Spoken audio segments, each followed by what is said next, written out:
ሰላም ሰላም፣ እንዴት ናችሁ? ይህ የአስረኛ ክፍል የሂስትሪ ትምህርት ነው። በዛሬው ክፍለ ጊዜ ትምህርታችን ምዕራፍ 3 ክፍል 4 እንመለከታለን። ዩኒት 3 ቪዲዮ 4።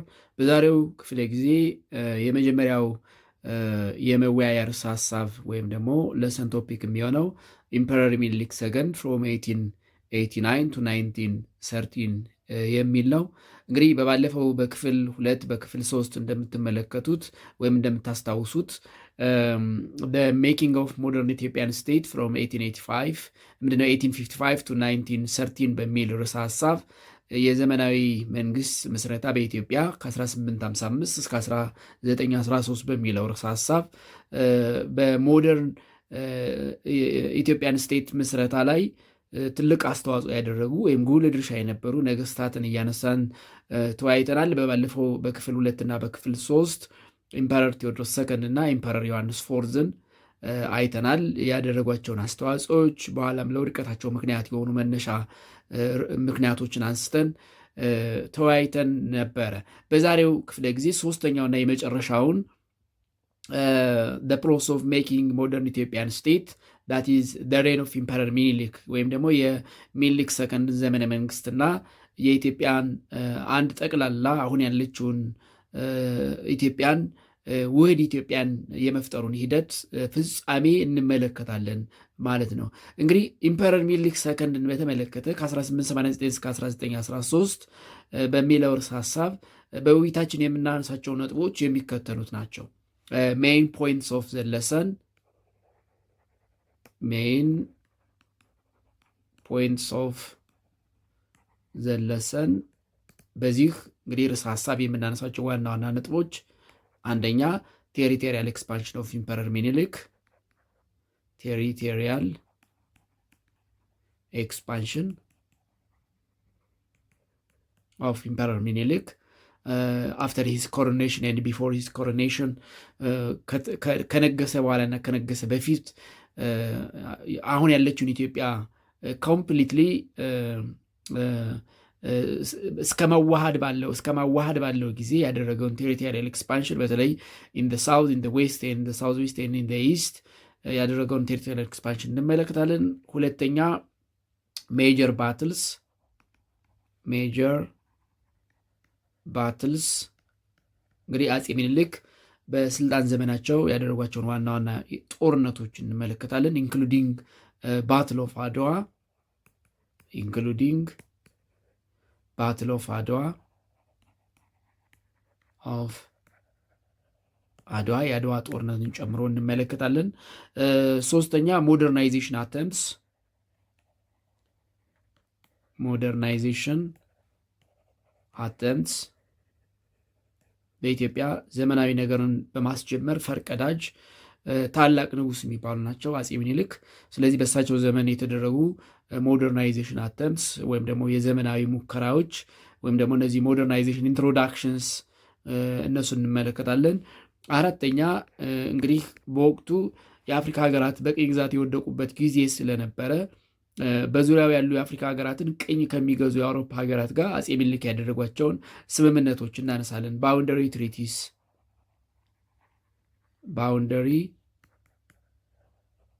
ትሪቲስ የድንበር ስምምነቶችን ከእንግሊዝ እና ከሌሎች ቅኝ ገዢዎች ጋር ከፈረንሳይ እንዲሁም ከጣሊያን ጋር ያደረጓቸውን ስምምነቶች እናነሳለን። ስለዚህ ኢምፐረር ሚኒሊክ ሰከንድን በተመለከተ በውይይታችን የምናነሳቸው ዋና ዋና ነጥቦች እነዚህ ናቸው። ቴሪቶሪያል ኤክስፓንሽን ኦፍ ሚኒሊክ ቢፎር ኤንድ አፍተር ሂዝ ኮሮኔሽን፣ the major battles including Battle of Adwa, the modernization attempts that Milik tried to introduce to Ethiopia, and the boundary treaties that Emperor Milik signed with the neighboring colonial powers የሚሉትን እናነሳለን። So first let us see territorial expansion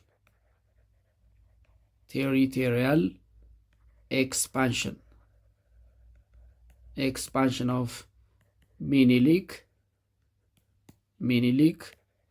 before and after his coronation ከነገሰ በፊትና ከመንገሱ በፊትና ከነገሰ በኋላ ያደረጋቸውን ቴሪቶሪያል ኤክስፓንሽን እንመለከታለን። እንግዲህ ንጉስ ሚኒሊክ ወይም ኢምፐረር ሚኒሊክ ከንግስና በፊትና ከንግስና በኋላ ያደረጓቸውን ቴሪቶሪያል ኤክስፓንሽን በሶስት ፌዝ ከፍለን ማየት እንችላለን። ዘ ፕሮሰስ ኦፍ ቴሪቶሪያል ኤክስፓንሽን፣ ዘ ፕሮሰስ ኦፍ ቴሪቶሪያል expansion carried out during the time of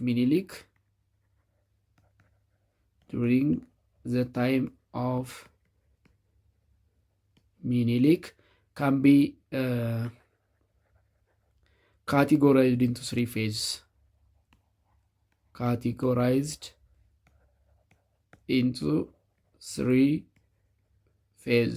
በሶስት ምዕራፍ ከፍለን ማየት እንችላለን። the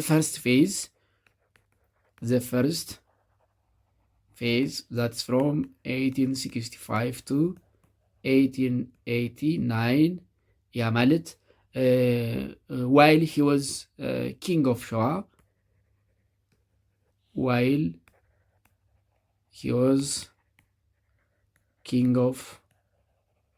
ሸዋ የሸዋ ንጉስ በነበረበት ጊዜ the second phase that's from 1889 to 1896, that is after his coronation up to Battle of Adwa. After his coronation up to Battle of አድዋ ወደ ስልጣን ከመጣ በኋላ ወይም ደግሞ ንጉሠ ነገሥት ተብሎ ከተቀባ በኋላ እስከ አድዋ ጦርነት ባለው ጊዜ ያደረገውን መስፋፋት በሁለተኛው ምዕራፍ ወይም ሰከንድ ፌዝ ብለን እናያለን። and the third phase that's from 1896 to 1900, that is after the Battle of Adwa.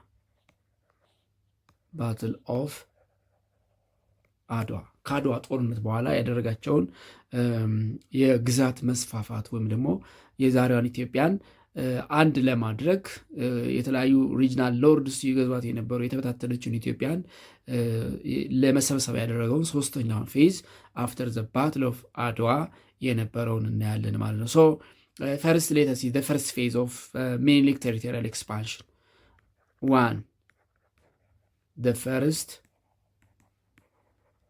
phase of Minilik's territorial expansion, that's from 1865 to 1889 ከ1865 እስከ 1889 ዋይል ሂ ዋዝ ዘ ኪንግ ኦፍ ሸዋ የሸዋ ንጉስ በነበረበት ጊዜ ያደረገውን የግዛት መስፋፋት እንመለከታለን። እንግዲህ ንጉስ ሚኒሊክ የግዛት መስፋፋቱን ያደርጉት በሁለት መንገድ ነው። አንደኛ ስሩ ፎርስፉል ሳብሚሽን ወይም ሳብጁጌሽን፣ ሁለተኛ ስሩ ፒስፉል ኦር ስትራቴጂክ አሊያንስ ነው። ሶ ሚኒሊክስ ቴሪቶሪያል ኤክስፓንሽን Minilik's territorial expansion was concluded through both forceful submission or subjugation,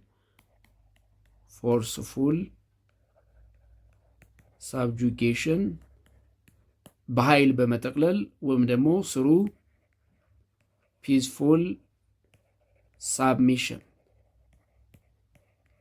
submission or strategic alliance በሰላማዊና በኃይል መንገድ ነው እንግዲህ ግዛቶችን ማስገበር ወይም ደግሞ በራሳቸው አስተዳደር ስር ማድረግ የቻሉት። ሶ በእነዚህ በሁለት መንገዶች ኢን ዘ ፈርስት ፌዝ ኦፍ ቴሪቶሪያል ኤክስፓንሽን ዳት ሚንስ ፍሮም 1865 ቱ 1889 ያጠቃልሏቸውን ግዛቶች ወይም ደግሞ በቁጥር ስር ያደረጓቸውን ግዛቶች ስናነሳ የሚከተሉትን ማንሳት እንችላለን። ኢን ዘ ፈርስት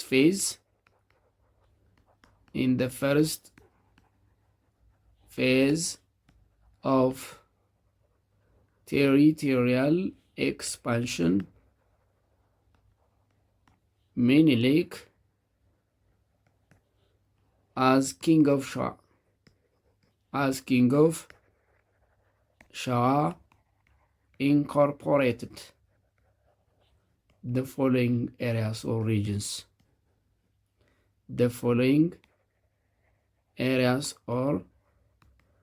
ሪጅንስ ከ1865 እስከ 1889 ባለው ጊዜ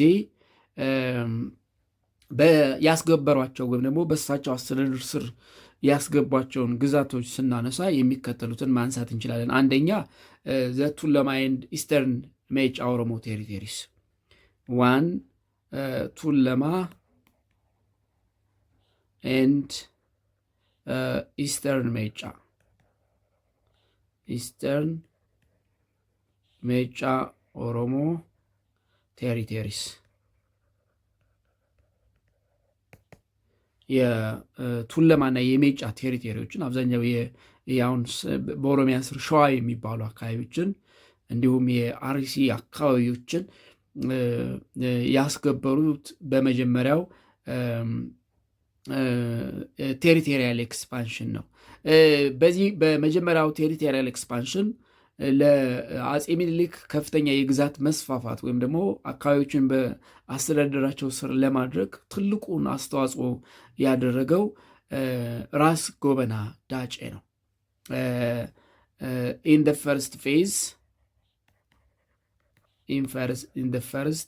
ፌዝ ኦፍ ቴሪቶሪያል ኤክስፓንሽን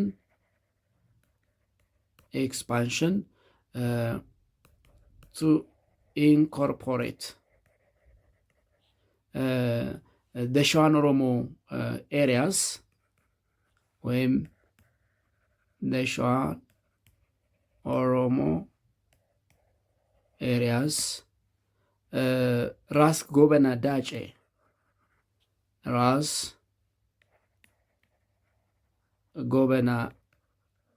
ዳጬ played a pivotal role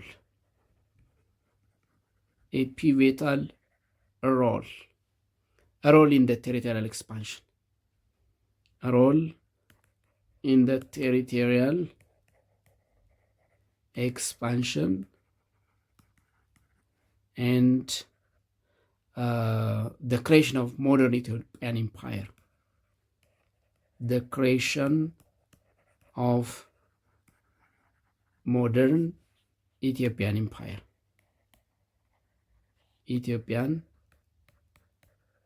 empire. በተለይ ኢን ዘ ፈርስት ፌዝ ኦፍ ኮርስ በኋለኛው የምናነሳዋለን።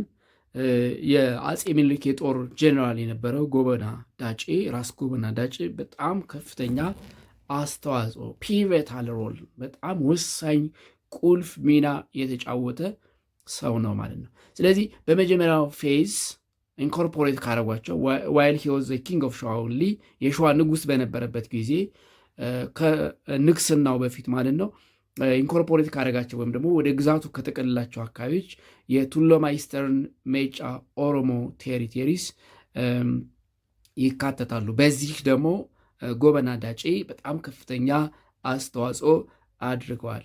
ሁለተኛ the other areas that Menelik incorporated in his territorial administration while he was king of Shawa in the first phase were the Gurage areas. The northern Gurage areas. areas, that is the Kistani or Sodo Gurage. Kistani or Sodo Gurage. The northern Gurage area, where the Kistani or Sodo Gurage, they submitted peacefully without resistance to Minilik.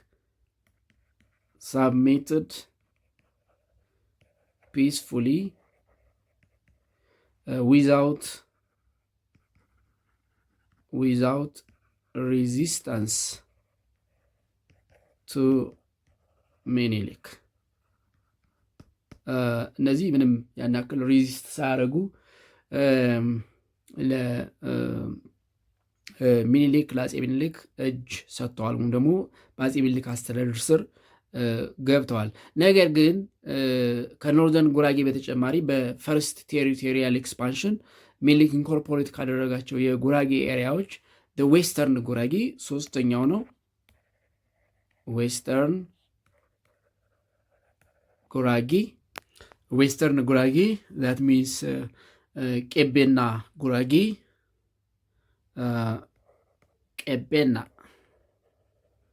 ቄቤና ጉራጌ። ነገር ግን እነዚህ they were led by Hassan Injamo,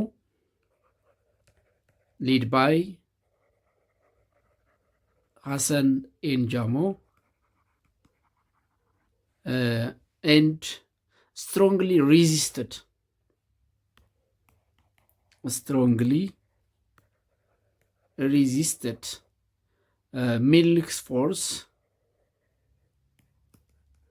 Minilik's force until Ras Gobena defeated them in 1888. Until Ras Gobena defeated them in 1888. እንግዲህ በሚኒሊክ ቴሪቶሪያል ኤክስፓንሽን አስቀድሜ እንዳልኩት በጣም ከፍተኛ ሚና የተጫወቱ የጦር መሪ ናቸው ራስ ጎበና። ስለዚህ ራስ ጎበና የሚመሩት ጦር እስከሚያሸንፍ እስከ 1888 ድረስ ከፍተኛ ሬዚስታንስ አድርገዋል። ስለዚህ እንደ ፈርስት ፌዝ በሚኒሊክ አስተዳደር ስር ከገቡ አካባቢዎች ዌስተርን ጉራጌ ወይም ደግሞ የቄቤና ጉራጌ ሌላኛው ነው ማለት ነው። ሶስተኛ የሆሮ ጉድሩ ኤሪያስ ናቸው። ሶስተኛ አይ ቲንክ ሶስተኛ ኖት አራተኛ ሆሮ ጉድሩ ኤሪያስ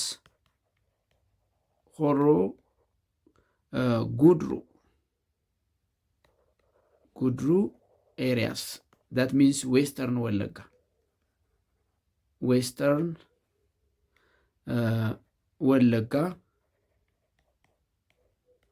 ወለጋ which was controlled by ራስ አዳል ወይም ንጉሥ ተክለ ሃይማኖት ኦፍ ጎጃም was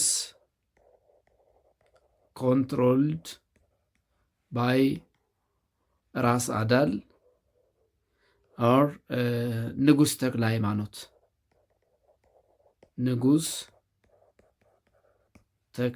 ሃይማኖት of ጎጃም። እንደምታስታውሱት አፄ ዮሐንስ ይከተሉ የነበረው ዲሴንትራላይዝድ ፖሊሲ ነበረ።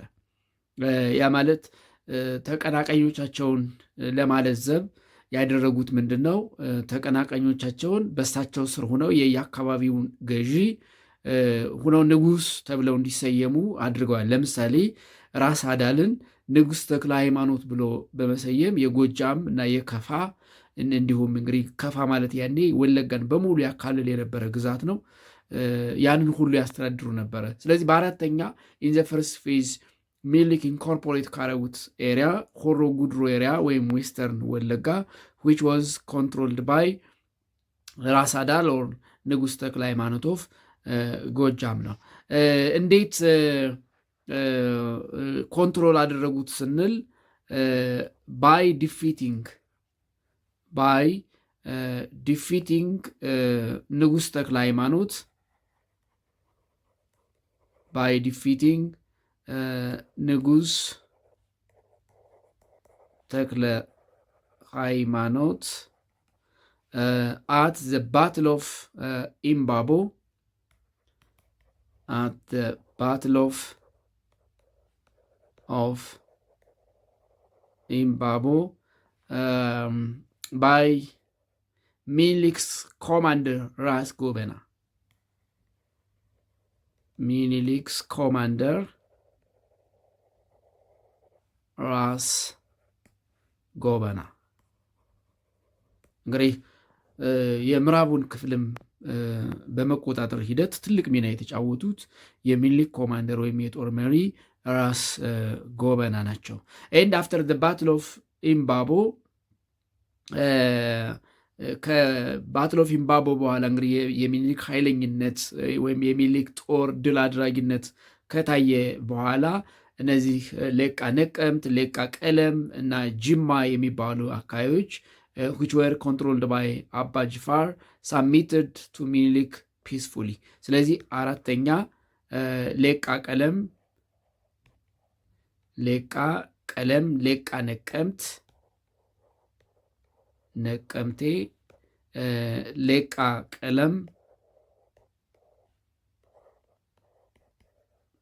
and ጅማ areas controlled by Abba Jifar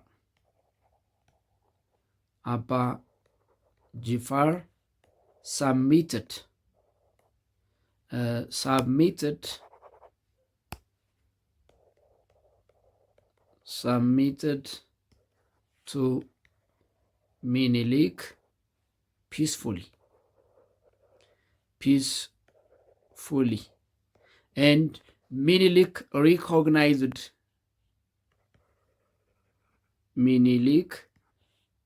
recognized Abba Jifar as the governor of the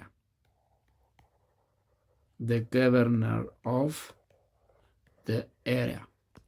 በሰላማዊ መንገድ ለሚኒሊክ እጃቸውን ስለሰጡ ወይም ደግሞ ስለገበሩ ሚኒሊክ መልሰው አባ ጅፋርን የአካባቢው ገዢ አድርገው ሹሟቸዋል ማለት ነው። ሌላው በመጀመሪያው ፌዝ በግዛታቸው ለማካተት ሙከራ ያደረጉት የአርሲና የሐረርጌን ኤሪያስ ነው። አምስተኛ አርሲ ኤንድ ሐረርጌ ኤሪያስ ነገር ግን ከሌሎቹም ባለፈ ከፍተኛ የሆነ ሬዚስታንስ በጣም የረጅም ጊዜ ጦርነት የገጠማቸው ከዚህ አካባቢ ነው። ሚኒሊክ encountered strong resistance from Arsi and Hararge governors. Minilik encountered strong armed resistance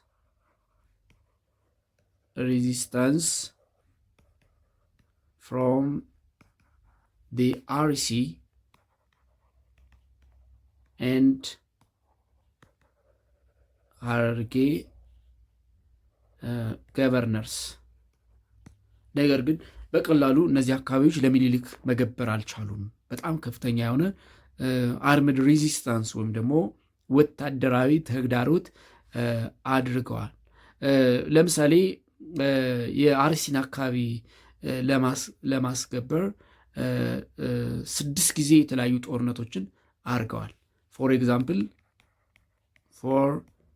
ኤግዛምፕል to incorporate አርሲ ሚኒሊክ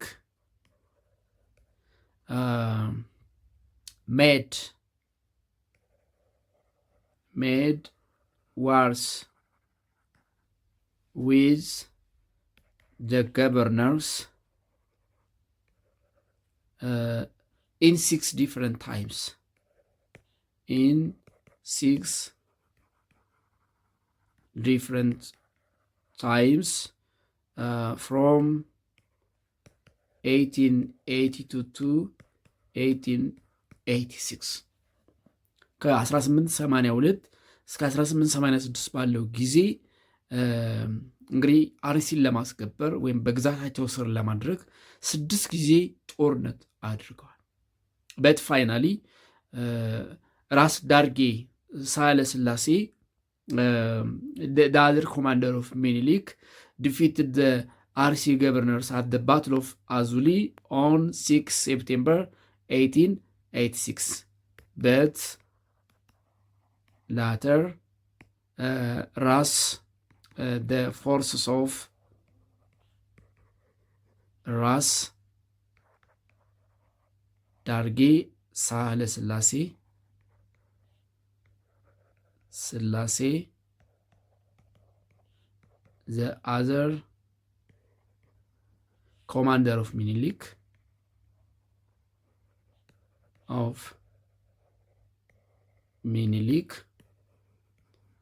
defeated the RC forces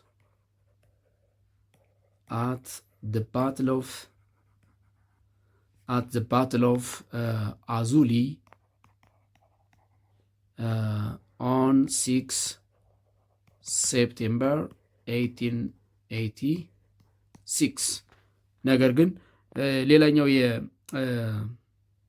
የሚኒሊክ የጦር መሪ ወይም ኮማንደር ራስ ዳርጌ ሳህለ ስላሴ at the Battle of Azuli on 6 September 1886 የአርሲ ኃይሎችን ወይም ፎርስስ በማሸነፍ አካባቢውን በሚኒሊክ አስተዳደር ስር አድርገዋል ማለት ነው። ወደ ሐረር ስንመጣ in Harar the combined force of Harar and the Oromo attempts to resist Minilik conquest of the province. Again from Harar or Harargi, Minilik faced strong resistance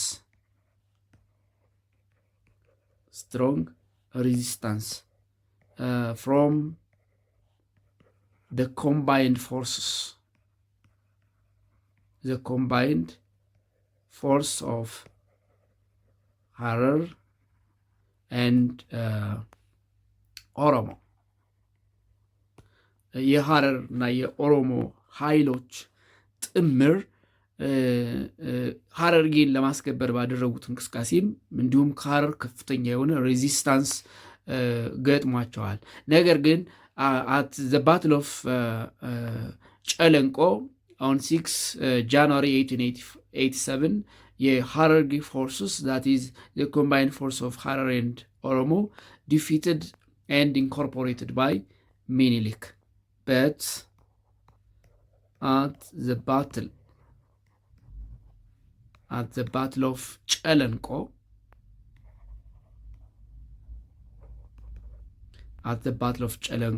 on 6 January 1887, the combined forces of Harar and Oromo defeated by Minilik's force.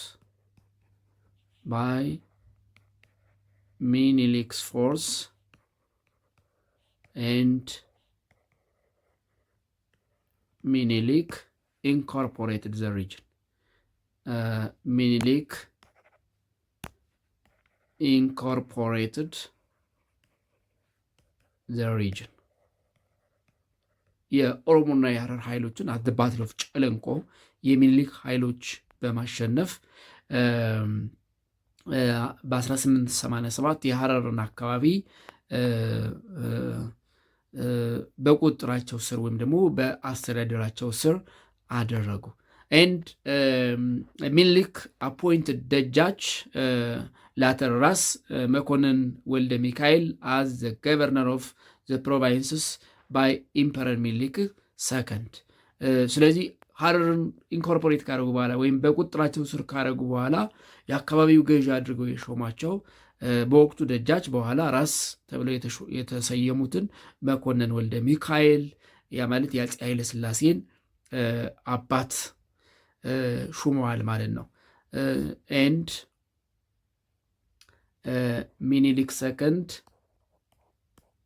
ሚኒሊክ ሰከንድ አፖይንትድ ደጃች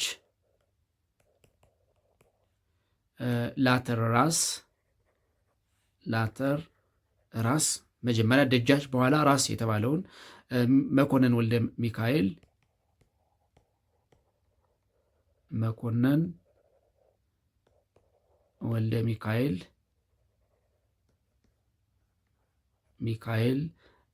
as the governor of the Hararghe province, as the governor of Hararghe province የሐረርጌ ግዛት ገዢ አድርገው ሹመዋቸዋል ማለት ነው። ስለዚህ in the first phase of territorial expansion before his coronation as king of kings of Ethiopia with the throne name Emperor ሚኒሊክ ሰከንድ ሚኒሊክ በቁጥራቸው ስር ወይም ደግሞ በግዛታቸው ስር ያደረጓቸው አካባቢዎች ይሄኛው ነበረ። in the second phase ሁለተኛ in the second phase of territorial expansion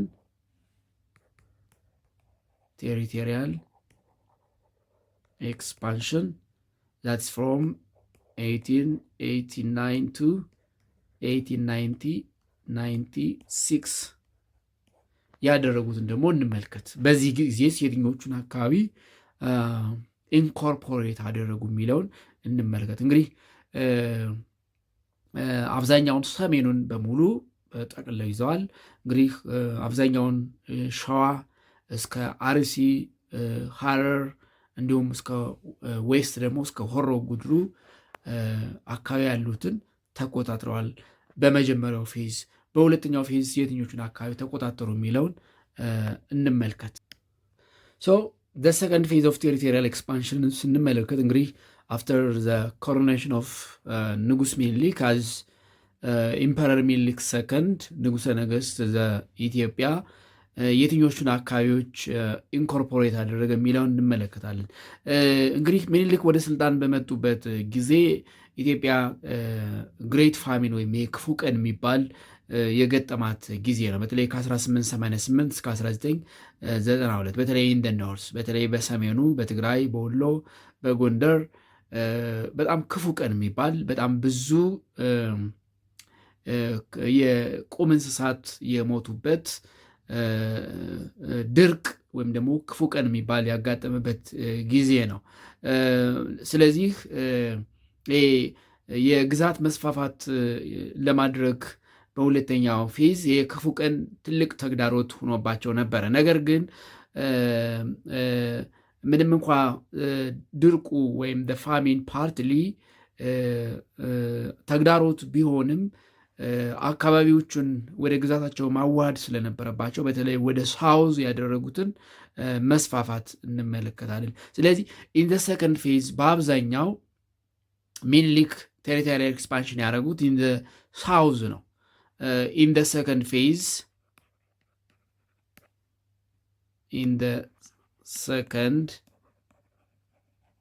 ፌዝ ኦፍ ቴሪቶሪያል in the second phase of territorial expansion, Minilik made his expansion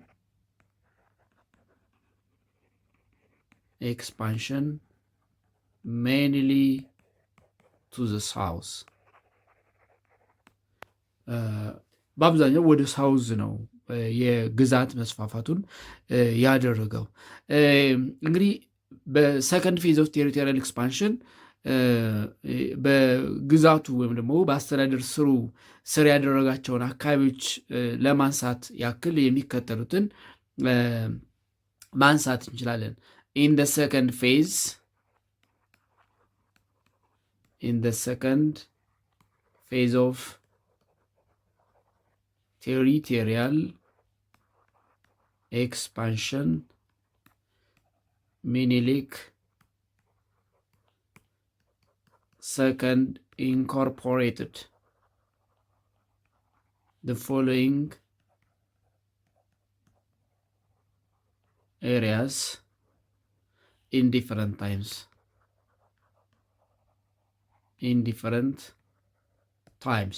የሚከተሉትን በተለያየ ጊዜ ኢንኮርፖሬት አድርጓል።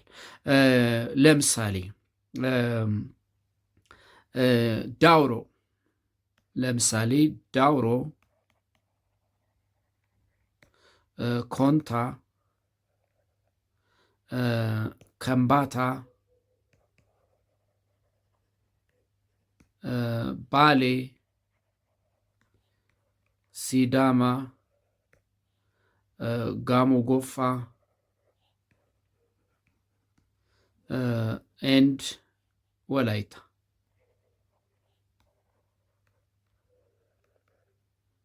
ወላይታ እነዚህን ኢንኮርፖሬት አድርጓል። ነገር ግን ከነዚህ በተለይ ከነዚህ አካባቢዎች ሚኒሊክ ፌስድ ስትሮንግ ሬዚስታንስ ኢቨን ስትሮንግ ዋር ዛት ኮዝ ዘ ዴዝ ኦፍ ላርጅ ፒፕል ፍሮም ወላይታ ፍሮም the above regions. Minilik faced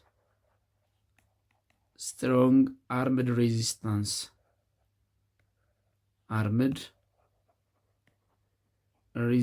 from the people of Wolaita,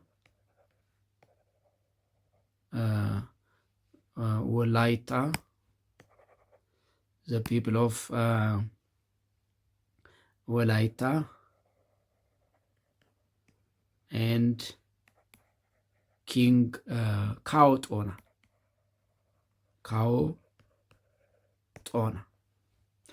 ከንጉስ ጦናና ከወላይታ ህዝብ ከፍተኛ የሆነ ሬዚስታንስ አጋጥሟቸዋል። ነገር ግን in 1894 after Khao Tona was arrested, Wolaita incorporated by Minilik, but in 1894 when Khao Tona, that is the last king of Wolaita, the last king of Wolaita was arrested, Minilik incorporated Wolaita.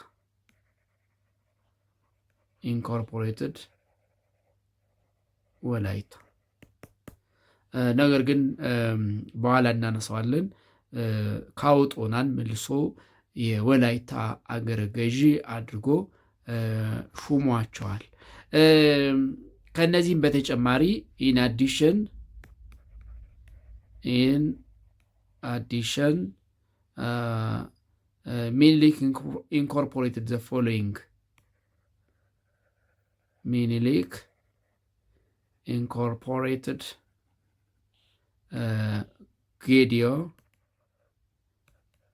Gedio, Borana and Konso. ከነዚህ ከላይ ከጠቀስናቸው ዳውሮ፣ ኮንታ፣ ከምባታ፣ ባሌ፣ ሲዳማ፣ ጋሞ ጎፋ ኤንድ ወላይታ፣ ጌዲዮ፣ ቦረና እና ኮንሶ የመሳሰሉትን አካባቢዎች ኢን ደ ሰከንድ ፌዝ ኦፍ ቴሪቶሪያል ኤክስፓንሽን ሚኒሊክ ኢንኮርፖሬት አድርገዋል። ሶስተኛው ዘ ሰርድ ፌዝ ኦፍ territorial expansion of Emperor Minilik II, that's from 1896 to 1900. ሶስተኛው ምዕራፍ ወይም in the third phase of territorial expansion ያ ማለት አፍተር ባትል ኦፍ አድዋ ደግሞ ኢንኮርፖሬት ያደረጓቸውን እንመልከት። አፍተር ባትል ኦፍ አድዋ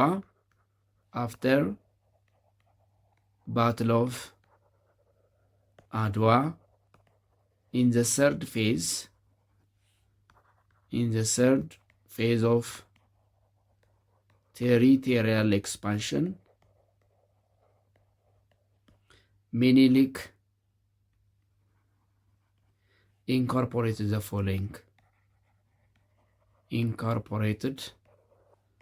the following.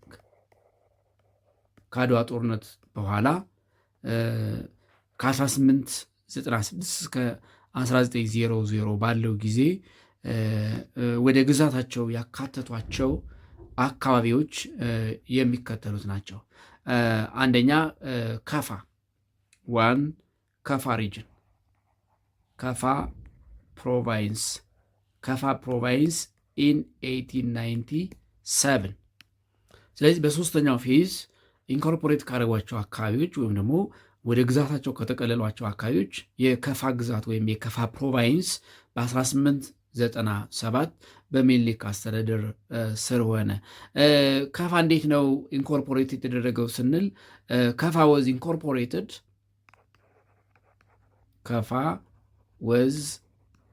ኢንኮርፖሬትድ after the force of Tato Gaki Sherenko,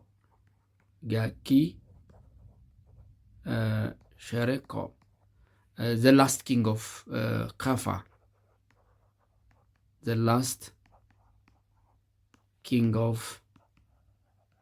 Kaffa, were defeated by Minilik's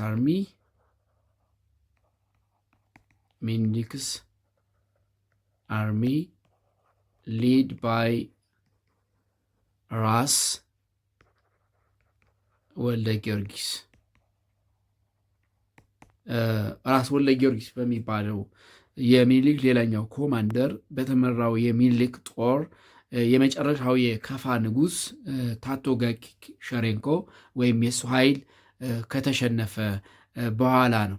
ስለዚህ በሶስተኛው ፌዝ ኢንኮርፖሬት ካደረጋቸው አካባቢዎች አንደኛው የከፋ ፕሮቫይንስ ነው ማለት ነው። ሶስተኛ ቤኒሻንጉልን ጋምቤላ፣ ቤኒሻንጉል ጉሙዝ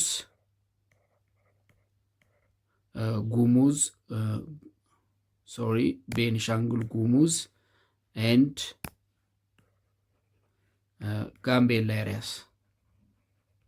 Gambella areas or provinces.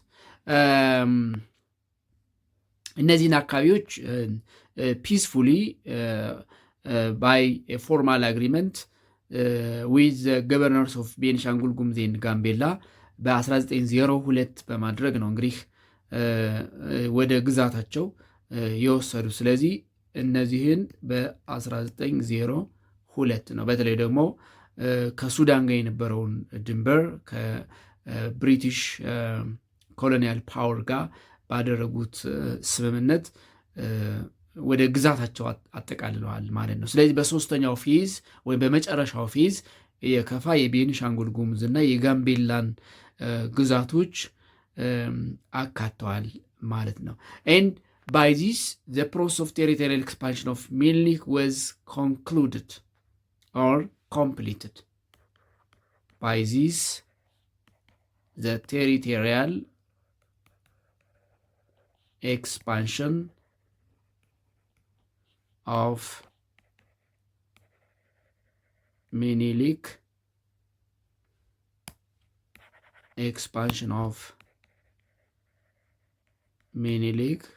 has completed. and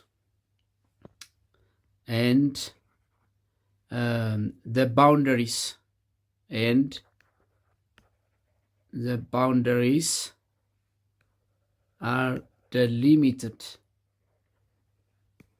on maps by signing a boundary agreement,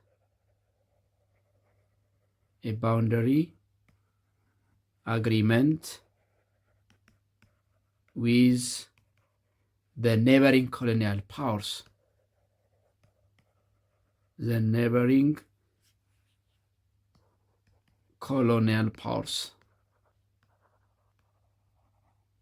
አካባቢዎችን ወይም ጎረቤት ሀገሮችን ቅኝ ግዛት ይገዙ ከነበሩ ሀገራት ጋር የባውንደሪ ስምምነት በማድረግ ካርታ ላይ ደሊሚት ተደርጓል። ነገር ግን መሬት ላይ ፊክስድ አልተደረገም። ስለዚህ በአፄ ቴዎድሮስ የተጀመረው ፕሮሰስ ኦፍ ሜኪንግ ሞደርን ኢትዮጵያን ስቴት በዚህ መልኩ በአፄ ሚኒሊክ ፍጻሜውን አገኘ ማለት ነው። ሌላው እዚህ ጋር የምናነሳው ሞደርናይዜሽን አተምፕትስ ኦፍ ሚኒሊክ ነው። ሞደርናይዜሽን አተምፕትስ ኦፍ ኢምፐረር ሚኒሊክ ሰከንድ። አፄ ሚኒሊክ ያደረጓቸው ሞደርናይዜሽን አተምፕትስ ወይም ደግሞ የዘመናዊነት ሙከራዎች ምንድን ናቸው የሚለውን እንመልከት። እንግዲህ እንደምታስታውሱት ሀገሪቱን ማዘመን የተጀመረው ወይም ደግሞ ሀሳቡ የተጀመረው ከአፄ ቴዎድሮስ ዘመነ መንግስት ጀምሮ ነው። ሞደርናይዝ ማድረግ ለምሳሌ ሞደርን አርሚ፣ ሰልፍ ኢንዲፔንዳንት አውቶኖመስ አርሚ፣ ሳለሪድ አርሚ፣ ፕሮዳክሽን ኦፍ ዊፐንስ አርማመንትስ የጦር መሳሪያዎችን ማምረት የመሳሰሉት ሞደርናይዜሽን የተጀመሩት በአፄ ቴዎድሮስ ዘመነ መንግስት ነው። ስለዚህ ሚኒሊክ ሰከንድ ላይክ ቴዎድሮስ ሰከንድ ዋዝ ኢገር ቱ ኢንትሮዲውስ ዌስተርን ቴክኖሎጂ ኤንድ አድሚኒስትሬቲቭ አድቫንስ ኢንቱ ኢትዮጵያ። የምዕራቡን ቴክኖሎጂ እና የአስተዳደራዊ አድቫንስን በኢትዮጵያ አስተዳደርን የማዘመንን ነገር በኢትዮጵያ ለማስረጽ ኢንትሮዲውስ ለማድረግ እንደ ቴዎድሮስ ሰከንድ ሚኒሊክ ሰከንድ በጣም ኢገር ነበሩ ወይም ደግሞ ፍላጎት ነበራቸው። ስለዚህ አፄ ሚኒሊክ ያደረጓቸውን አንዳንድ ሞደርናይዜሽን አተምፕትስ ስንመለከት የሚከተሉትን ማንሳት እንችላለን። some of the modernization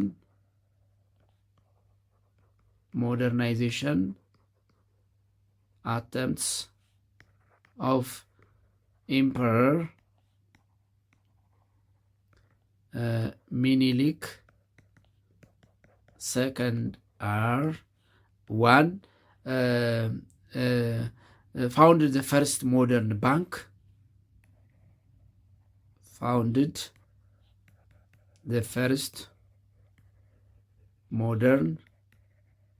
bank, known as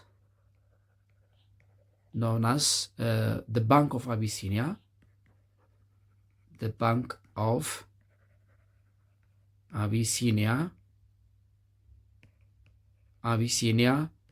in 1905 ለመጀመሪያ ጊዜ ባንክ ያቋቋሙት አፄ ምኒልክ ናቸው። ሁለተኛ the first modern school ሚኒሊክ ሰከንድ 4 ኪሎ የሚገኘው ማለት ነው። the first modern school that is ሚኒሊክ ሰከንድ school,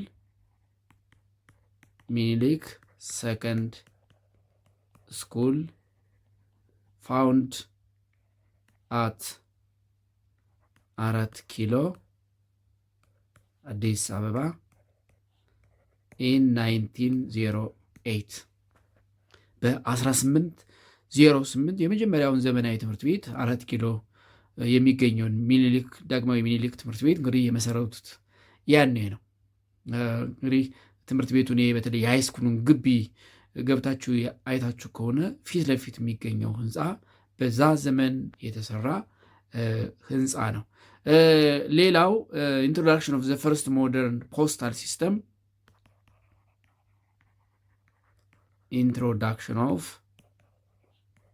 the first postal system እንግዲህ መልእክት በፖስታ መላክ ለመጀመሪያ ጊዜ የተጀመረው በአፄ ምኒልክ ዘመነ መንግስት ነው። የአዲስ አበባ ጅቡቲ ሬልዌይ አዲስ አበባ ጅቡቲ ሬልዌይ እንግዲህ ይሄ በ1889 አግሪመንቱ ተፈጽሞ እንዲሰራ ያደረጉት አፄ ምኒልክ ናቸው። እሱም ብቻ አይደለም፣ ኢንትሮዲውስድ ኤሌክትሪሲቲ ቱ አዲስ አበባ ኢንትሮዲውስድ ኤሌክትሪሲቲ ቱ አዲስ አበባ ለመጀመሪያ ጊዜ የመብራት አገልግሎት የተጀመረው በአፄ ምኒልክ ዘመነ መንግስት ነው። እሱም ብቻ አይደለም፣ ቴሌፎን፣ ስልክ ከሰይጣን ጋር ያወራሉ እያሉ ካህናቱ መኳንንቱ አብደዋል እስከሚሉ ድረስ እንግዲህ ቴሌፎን፣ ቴሌግራፍ፣ ሞተር ካርስ እንግዲህ መኪና ሞተር ካርስ ለመጀመሪያ ጊዜ መኪና ያሽከረከሩ አፄ ምኒልክ ናቸው እና የመሳሰሉትን ኢንትሮዲውስ አድርገዋል። እንግዲህ አሉ የሚባሉትን ዘመናዊ በወቅቱ የነበሩ ዘመናዊ ነገሮችን ወይም ደግሞ የምዕራቡን ቴክኖሎጂ በኢትዮጵያ ለመጀመሪያ ጊዜ ኢንትሮዲውስ ያደረጉት አፄ ምኒልክ ናቸው። እሱም ብቻ አይደለም፣ ማርያ ትሬዛን የሚተካ የካረንሲ ራሱ ሚንት አድርገዋል። ሚንቲንግ ኦፍ ኮይንስ ፎር ካረንሲ የመገበያ ገንዘብን ሚንት አድርገዋል። እንግዲህ ዛሬ የብር ኖት የሳንቲም ኦፍኮርስ አሁን የሳንቲም ገንዘብ እየጠፋ ነው። አሁን እንግዲህ ስራ ላይ ያለው በዚህ ጊዜ ይህንን ትምህርት እንኳን በምንማማርበት ጊዜ 1 ብር የሚባለው ሳንቲም ነው። ግን በዛ ጊዜ ምኒልክ የሳንቲም ከረንሲ ወይም ገንዘብ ሚንት አድርጓል። እንግዲህ እነዚህ በጥቂቱ ምኒልክ ወደ ኢትዮጵያ ያስገቧቸው ዘመናዊ ነገሮች ናቸው ማለት ነው። ሌላው መጨረሻ ላይ የምናነሳው ትሪቲስ ባውንደሪ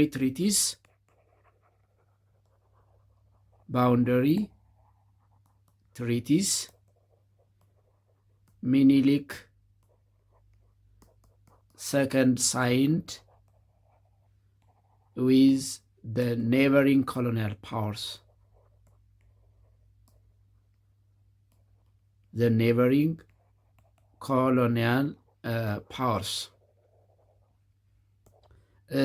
የጎረቤት ሀገራትን ቅኝ ግዛት ይዘው ያስተዳድሩ ከነበሩ ቅኝ ገዢዎች ጋር ድንበርን በተመለከተ ያደረጓቸውን ስምምነቶች እናነሳለን። ባውንደሪ ትሪቲስ ኦፍ ሚኒሊክ ሰከንድ ሳይንድ ዊዝ ኔይበሪንግ ኮሎኒያል ፓወርስ የሚለውን ስናነሳ እንግዲህ እንደምታስታውሱት የአፍሪካ ሀገራት በቅኝ ግዛት ስር ወድቀዋል። ዛት ኢዝ ኤክሰፕት ኢትዮጵያ ኤንድ ላይቤሪያ። ስለዚህ ኢትዮጵያ ራሷን የቻለች ሉዓላዊ ሀገር ስለነበረች የድንበር ግዛቷን ለማስከበር ከጎረቤት ሀገራት ቅኝ ገዢዎች ጋር የድንበር ስምምነት አድርጋለች። ለምሳሌ ዊዝ ፍሬንች ሶማሊላንድ ዛት ኢዝ ጅቡቲ። ለምሳሌ ዊዝ ፍሬንች ሶማሊላንድ ዛት ኢዝ ጅቡቲ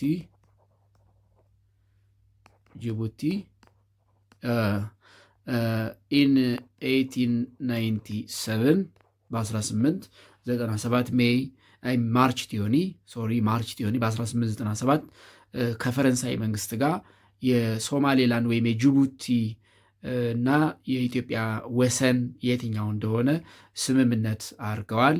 እንዲሁም ዊዝ ብሪቲሽ ሶማሊላንድ ዊዝ ብሪቲሽ ሶማሊላንድ in again 1897, that is May. This one is March. This one is May. በግንቦት 1897 እንዲሁ ከእንግሊዝ መንግስት የሶማሌላንድ ቅኝ ገዢ የእንግሊዝ መንግስት ጋር ስምምነት አድርገዋል።